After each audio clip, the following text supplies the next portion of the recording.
રાધનપુર તાલુકાના સિનાડ ગામ ખાતે રહેતા વણકર ડાયાભાઈ કમાભાઈના ઘરે આંબેડકરવાસ ખાતે થોડા દિવસે ચોરીની ઘટના બની છે। પાટણ જિલ્લાના રાધનપુર તાલુકાના સિનાડ ગામ ખાતે રહેતા આંબેડકરવાસ ખાતે વણકર ડાયાભાઈ કમાભાઈ પોતાના ઘરેથી અંદાજિત 6 તોલા જેવું સોનાના દાગીના તેમજ 1 કિલોથી વધારે ચાંદીના દાગીના 13,000 રૂપિયા રોકડાની ઘરેથી તાળું તોડી કોઈ અજાણ્યા ઇસમો ચોરી કરી ગયા છે, જેની ફરિયાદ રાધનપુર પોલીસ સ્ટેશન ખાતે વણકર ડાયાભાઈ દ્વારા નોંધાવતા રાધનપુર પોલીસે ફરિયાદ નોંધી છે। તપાસ હાથ ધરી છે। ફરિયાદની અંદર કુલ ચોરી 185,000ની ચોરીની ફરિયાદ નોંધી છે। પોલીસે તપાસ હાથ ધરી છે। ખેડૂત પુત્ર વણકર ડાયાભાઈ તેમના પરિવાર સાથે તેમના ખેતરે ખેતી કામ કરવા ગયા હોય ત્યારે કોઈ અજાણ્યા ઇસમો ચોરીને અંજામ આપ્યો હતો।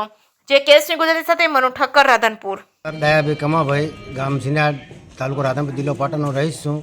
હું ખેતરમાં મજૂરી કરવા ગયેલ હતા અમે 2 માણસ, અને બપોરના દિવસે ચોરી સમૂહ આવી અને મારા ઘરનું તાળું તોડી અને સોનાના દાગીને અને રોકડ રકમ લઈ ગયેલ છે।